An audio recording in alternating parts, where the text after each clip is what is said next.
Fala, meus jovens, sejam muito bem-vindos a mais uma aula de Biologia do curso online gratuito. Eu sou o Edu e eu vou te acompanhar hoje nessa aula sobre evolução, na primeira aula sobre evolução. Eu dividi esse conteúdo em duas aulas.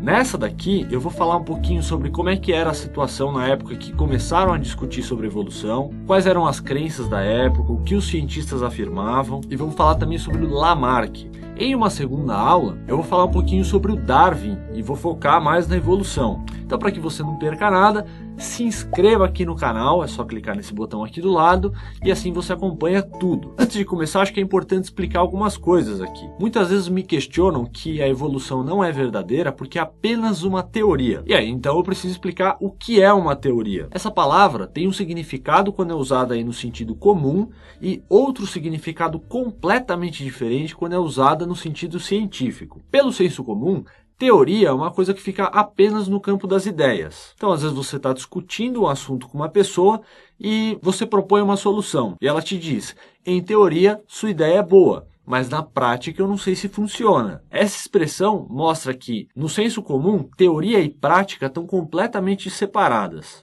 Já uma teoria científica é uma coisa extremamente séria, é um conjunto de várias ideias baseadas em fatos e em provas. Então, para que seja uma teoria científica, tem que ser provado. Por isso, evolução, por ser uma teoria científica, é um fato, apesar de ter sido negado por muito tempo. As primeiras pessoas a falarem sobre evolução foram filósofos gregos, mas eles estavam realmente só pensando sobre o assunto, e por isso a ideia de que os seres vivos se modificam ao longo do tempo, ou seja, evoluem, não foi muito levado a sério. Quem começou a falar sobre isso através de explicações baseadas em fatos e em observações da natureza foi Lamarck, que é muito conhecido como o cara que falava das girafas e que errou tudo que ele falou sobre a evolução. Só que ele não era nenhum nem outro. Lamarck não falava de girafas e ele foi um cientista extremamente competente e estava muito à frente da época em que ele viveu. Lamarck nasceu em meados de 1700, em uma época onde se acreditava no criacionismo. Criacionismo é uma corrente de pensamento que acredita que alguma divindade criou os seres vivos e todas as outras coisas que existem. Para a gente, aqui nessa aula sobre evolução, o criacionismo em si não é um fato tão importante, porque o criacionismo trata de origem da vida e evolução não. A evolução não explica a origem da vida. Ela explica um processo que acontece depois que a vida já existe. Então é bem frequente o questionamento de como é que o Darwin explicava a origem da vida. E a resposta é simples. Ele não explicava nada. Darwin estudou os processos que fazem os seres vivos se modificarem ao longo da existência e não de onde eles vêm. O ponto onde o criacionismo é relevante é que os cientistas que defendiam o criacionismo defendiam também o fixismo. E essa palavra é importante. Fixismo é a teoria que acredita que os seres vivos não se modificam. Então eles foram criados daquele jeito e sempre foram daquela forma. Nunca se modificaram. O problema é que conforme os cientistas foram estudando, foi ficando cada vez mais nítido que essas modificações existiam e que a evolução era um fato. E Lamarck foi um dos primeiros a perceber isso daí. Por isso que ele é extremamente importante, ele mudou a história e permitiu que outros cientistas como Darwin surgissem um pouco mais para frente. Antes de se dedicar à ciência, Lamarck era um militar até que ele começou a estudar medicina. Ele fez 4 anos do curso de medicina e parou para se dedicar ao estudo de botânica. Ele fez uma série de estudos sobre a flora francesa e passou então a se dedicar aos invertebrados. Nessa área, Lamarck fez trabalhos importantíssimos de classificação dos animais e que muitas vezes não são citados. Ele que separou, por exemplo, insetos e aracnídeos em 2 grupos, além de ter criado também a classificação para os crustáceos. Foi através desse trabalho com invertebrados que Lamarck começou a perceber os indícios de que os seres vivos se adaptavam ao meio e se modificavam. Por isso que eu disse lá no começo que ele não falava sobre girafas. Ele estudava principalmente os invertebrados. E em um desses trabalhos ele publicou as ideias sobre evolução, que se resumiam a 2 leis. Lei do uso e do desuso, que afirmava que o uso constante de alguma parte do corpo faz com que ela se desenvolva, ao mesmo tempo que a falta de uso faz com que essa parte atrofie. Então essa era a primeira lei, lei do uso e do desuso. Só que se ficar só por aí não é evolução. Esse ser vivo precisa passar essa característica para frente. Então ele propôs uma segunda lei, a lei da transmissão de caracteres adquiridos. Ó, repara bem nessa palavra, adquiridos. Então o ser vivo adquire uma característica ao longo da vida. Como é que ele adquiriu essa característica? pelo uso ou pelo desuso. E ele consegue transmitir isso daí para as próximas gerações. Vamos analisar agora essas duas leis. De certa forma, a lei do uso e do desuso está certa. Se você usa com frequência alguma estrutura do seu corpo, ela se desenvolve mais. É só pensar num atleta. A atividade física estimula o desenvolvimento da musculatura dele. E se ele parar, ele acaba ficando fora de forma.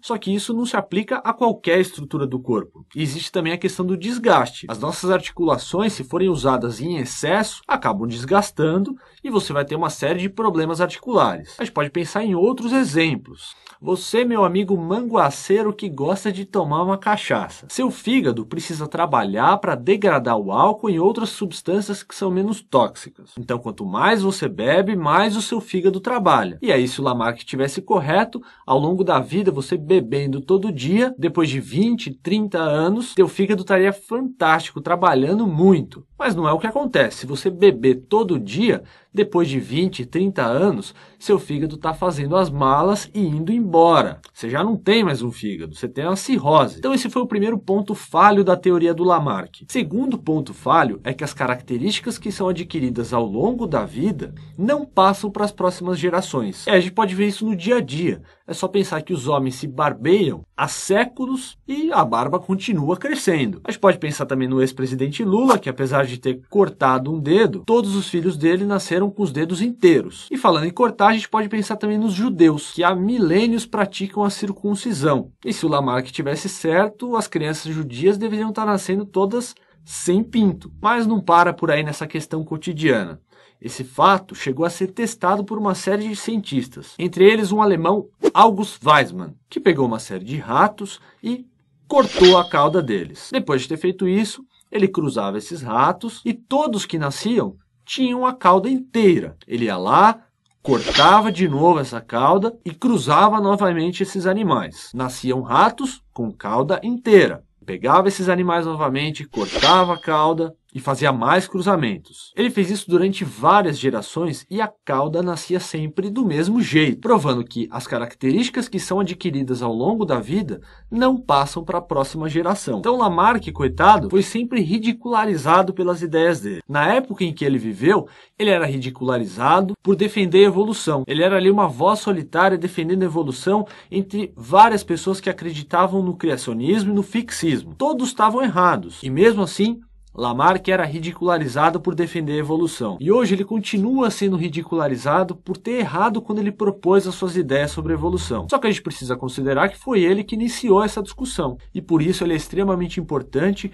e aparece nas suas provas. Normalmente pedindo para você identificar se alguma ideia pertence ao pensamento de Darwin ou de Lamarck. Darwin a gente vai ver em uma outra aula, se você quiser tem um link para ela aqui embaixo na descrição. Mas as ideias do Lamarck você vai identificar através do seguinte fato. Ele pensava que os organismos se modificavam intencionalmente para se adaptar ao meio. Então, para o Lamarck, a evolução era uma coisa ativa que partia dos seres vivos. Aí aquele exemplo da girafa, que apesar do Lamarck não ter falado sobre girafa, é um exemplo muito ilustrativo e ele é usado por todo o material didático. Por que a girafa tem aquele pescoço enorme? Porque na tentativa de alcançar as folhas mais altas das árvores e conseguir mais alimento, ela esticava ali o pescoço ao longo de toda a sua vida. E no decorrer de milhares de anos, esses animais foram ficando com pescoços muito longos. Mas ficaram com esse pescoço longo intencionalmente. Eles provocaram essa mudança através de um comportamento. Então, se você encontrar lá uma questão que fala que um ser vivo se modificou para se adaptar ao ambiente, está falando do Lamarck. Espero que tenha ficado claro, espero que você tenha conseguido aprender um pouquinho mais sobre esse grande cientista e não deixe de assistir as próximas aulas, principalmente a aula sobre Darwin. Se inscreva no canal clicando aqui, um abraço e até a próxima!